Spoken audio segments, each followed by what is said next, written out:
Number 5، جب بعض اوقات کوئی بدعت میں مبتلا شخص، بدعت کا دفاع کرنے والا سب ہار جاتا ہے تو اینڈ میں کہتا ہے یہ پنکھا بھی بدعت ہے، پھر نکالو اس کو بھی، پھر ٹرین سے سفر کرنا بھی بدعت ہے، بٹن لگانا بھی بدعت ہے، مائک استعمال کرنا بھی بدعت ہے، پھر اگر بدعت کرتے ہو سب چھوڑو۔ اگر ہم چاہیں تو کہیں ٹھیک ہے چھوڑیں گے، تم پہلے وہ چھوڑو، تو تیار ہوگا؟ تو وہ چھوڑنے کے لیے نہیں بول رہا ہے، وہ یہ کہہ رہا ہے کہ جب تم نہیں چھوڑتے ہو تو ہم بھی نہیں چھوڑیں گے۔ اس کا مقصود یہ ہوتا ہے کہ اگر تم اس کو بدعت نہیں مانتے ہو تو ہمارا بھی بدعت نہیں ہے۔ فرق یاد رکھنے کی چیز یہ ہے کہ یہ دین نہیں ہے۔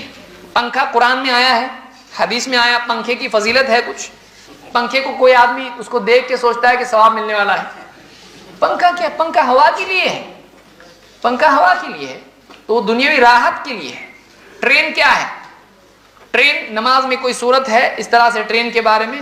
کیا ہے؟ ٹرین دنیا ہے، دین ہے، تجارت، جتنی موبائل، گھڑی، جو بھی چیزیں، مائک، یہ سب دین ہے؟ یہ دین نہیں ہے، یہ وسائل ہیں جو دنیاوی راحت کے، دنیا کے استعمال کے لیے ہیں۔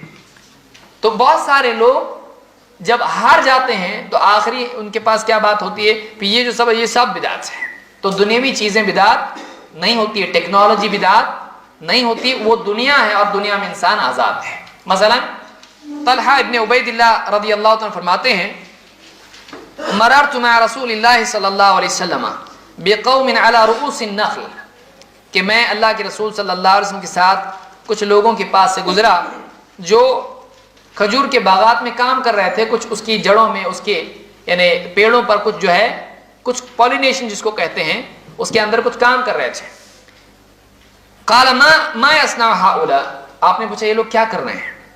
فقالوا يلقحونه يجعلون الذكر في الانثى فيلقح، انہوں نے کہا کہ یہ یعنی نر اور مادہ کو ملا کر اور اس سے جو ہے پیداوار بڑھانے کے لیے ایک عمل کرتے ہیں، اس کو تعبیر النخل کہتے ہیں۔ فقال رسول اللہ صلی اللہ علیہ وسلم ما اظن یغنی ذلك شیئا، آپ نے فرمایا میں سمجھتا ہوں اس سے کوئی فائدہ نہیں ہوگا، میں سمجھتا ہوں اس سے کوئی خاص فرق نہیں پڑے گا، فائدہ نہیں ہوگا۔ قال فاخبروا بذلك فتركوا، جس نے بات سنی آپ سے اس نے لوگوں کو جا کے بتا دیا، آپ صلی اللہ علیہ وسلم نے کہا کہ کچھ فائدہ ہونے والا نہیں ہے اس سے۔ آپ نے کہا میرا گمان ہے کہ فائدہ نہیں ہوگا، تو اس نے جب بتایا اس شخص نے تو سب نے وہ چھوڑ دیا کرنا، جو کچھ کر رہے تھے وہ چھوڑ دیا۔ فاخبر رسول اللہ صلی اللہ علیہ وسلم بذلك، اللہ کے نبی صلی اللہ علیہ وسلم کو بتایا گیا کہ ایسا ایسا ہوا ہے۔ فقال ان كان ينفعهم ذلك فليصنعوه، آپ نے فرمایا اگر اس سے ان کو فائدہ واقعی ہوتا تھا تو کرتے رہیں، اگر واقعی ان کو فائدہ ہوتا تھا تو کرتے رہیں۔ فإني انما ظننت ظنا، میں نے تو بس اپنے گمان سے ایک بات کہی تھی، یہ دینی معاملہ ہے نہیں، یہ دنیا معاملہ ہے، تو میں نے اپنے گمان سے ایک بات کہی تھی۔ فلا تؤاخذوني بالظن، تو تم میرے گمان ہی کو نہ پکڑ لو، میرے گمان ہی کو نہ پکڑ لو۔ ولكن اذا حدثتكم عن الله شيئا فخذوا به، لیکن جب میں اللہ کی طرف سے تم کو کوئی بات بتاؤں تو ضرور اس کو تم لو۔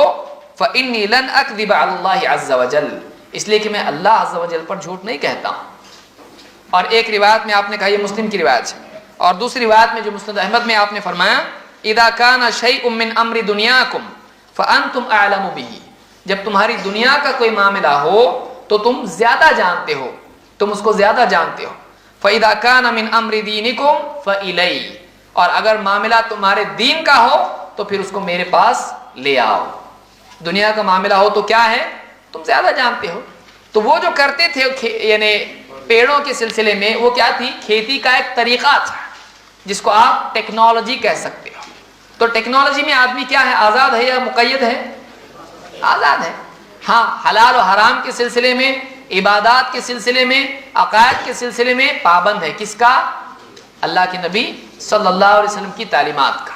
تو معلوم ہے دنیا کے سلسلے میں ٹیکنالوجی میں اسلام نے ہم کو پابند رکھا ہے؟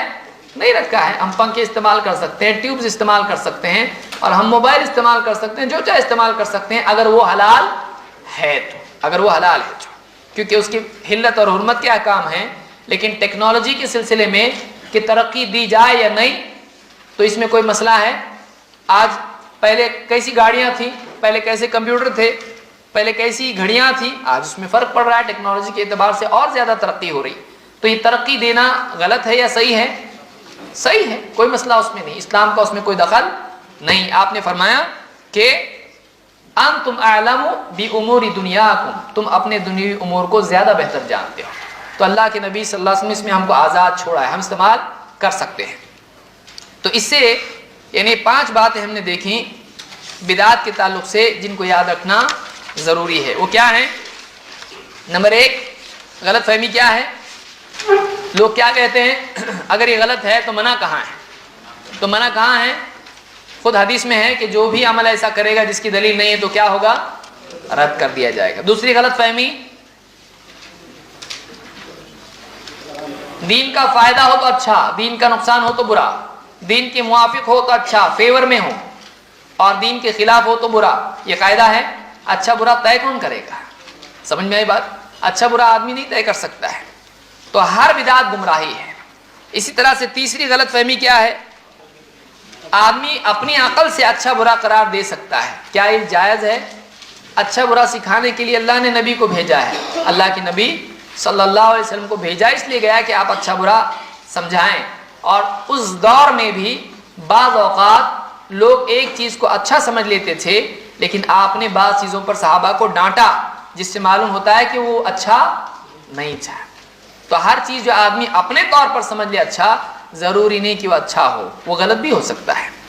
اسی طرح سے چوتھی غلطی کیا ہے؟ زیادتی اچھی ہوتی ہے، یعنی تھوڑا غلط ہوتا ہے، زیادہ ہمیشہ اچھا ہوتا ہے. ضروری ہے، صحیح ہے. آپ فجر میں زیادتی کر سکتے ہیں، 2 کی 4 کر سکتے ہیں، تو پہلی تو اچھی دوسری تو بری. وہ بھی تو نماز ہے، اس میں بھی رکوع ہے، اس میں بھی سجدہ ہے. زیادتی اچھا نہیں ہوتا ہے. اگر ثابت شدہ سے زیادہ کیا جائے تو وہ چیز بری ہوتی ہے. اور سلام وغیرہ کی مثالیں آپ اس میں دیکھ سکتے ہیں. نمبر 5 دنیوی چیزیں بھی بدعت میں آتی ہیں. جب یہ استعمال کر سکتے ہیں تو پھر دین میں کیوں بدعت نہیں نکال سکتے ہیں؟ تو یہ غلط فہمی کیوں الگ، یعنی اس کو کیا رد ہے اس کا کہ دنیوی معاملات میں بدعت آتی ہی نہیں ہے. بدعت کا معاملہ کیا ہے؟ دینی معاملات میں. اسی لیے آپ نے کیا فرمایا؟